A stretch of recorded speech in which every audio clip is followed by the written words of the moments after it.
Starting over with a new identity. Mark Rogers TV, the voice of college football, breaking down all the Power 5 teams, team by team. We're in the SEC. So if you have yet to check out the videos from the Pac-12, the Big 12, and the ACC, please do so.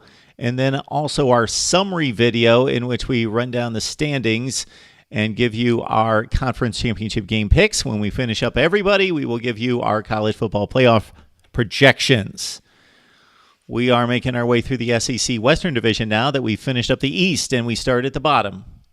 And no surprise here with the Arkansas Razorbacks. 4-8 last year, 1-7 in the conference. Brett Bielema's swan song after he had entered Fayetteville with a tremendous run at Wisconsin. Of course, he took over a troubled program, as you typically do when you're starting. That's the reason the other guy was fired, and that Brett Bielema got off to a great start. Actually built something. He didn't have a great record to start, but he showed that he was building something with his style of offense, his style of building a program.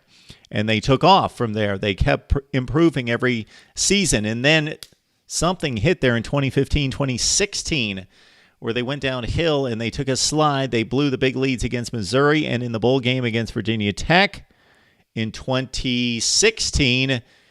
And that left a sour taste in everyone's mouth. And then they never recovered last season and never were any good and couldn't just get over the hump in the SEC Western Division. Okay, it's now Chad Morris's deal, and he's got a completely different approach offensively than Brett Bielema, who was a pound and ground guy. Ground and pound, and Chad Morris, of course, wants to spread you out and win matchups in space. So that falls on the quarterback, and it's between Ty Story or Cole Kelly. Cole Kelly's a big guy, 6'7", 258. He's played considerable minutes, 58%, 8 touchdowns, 4 picks. He has been the projected starter, but it's been left as a quarterback battle between those two. Okay, all the lead wide receivers and tight ends are back. Jordan Jones, Deion Stewart caught 33 passes and 3 touchdowns. Jonathan Nance, 37 and 5. Jared Cornelius was a guy who missed time last season, but 79 catches in his career with 10 touchdowns. He's back for a senior season. And Kansas transfer Chase Harrell as well. The offensive linemen, the running backs, basically back. But the results were marginal from this group last season. Very few explosive plays. 91st in the advanced metric success rate.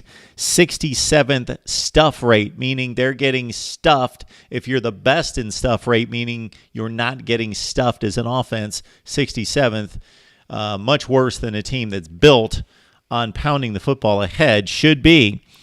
Chase Hayden, 326 yards on the ground, 5.3 per carry, 4 touchdowns. Devwa Whaley, of course, much hyped in build coming out of high school, is having a decent career. 559 yards, 4.4 per carry, 7 touchdowns.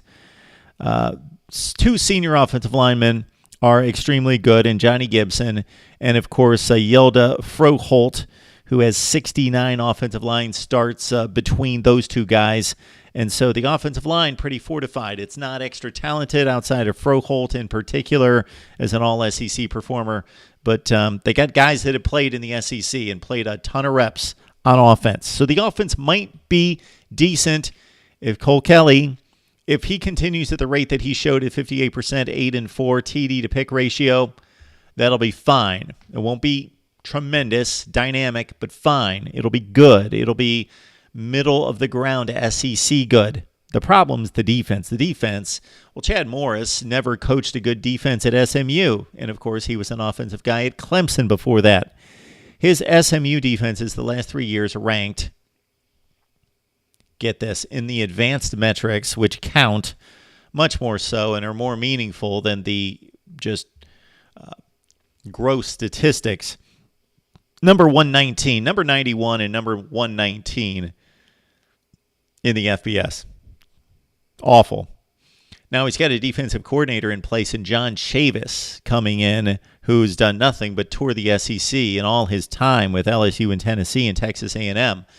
His stay in College Station, not the best, but the 2 previous stops at Tennessee and LSU, John Chavis built his reputation on tremendous defense. Now, of course, those LSU defenses in particular, and then going way back to his time at Tennessee, Of course, they had NFL players all over the field. Not so much here with Arkansas. The advanced metrics, again, coming from SMU and Chad Morris, what he did there, bad, although he didn't touch the defense too much. And now at Arkansas, awful last year. All right, they do have 8 of the top 10 tacklers back in the front 7. Telvin Agim at 7.5 tackles for loss. Defensive end Randy Ramsey at 43 tackles, 6.5 for loss. And inside linebacker DeJohn Harris had 115 tackles. If you look across college football, there's not a whole lot of guys that rack up more than 100 tackles. Usually about 2 or 3, maybe 4 or 5 per conference. And Harris had 115, 8.5 for loss. All right. While the offense is moving at warp speed, either scoring quickly or going 3 and out, that may hurt the defense. Staying on the field with minimal stars, or I won't even call them stars, impact players that I just mentioned, and then depth concerns as well.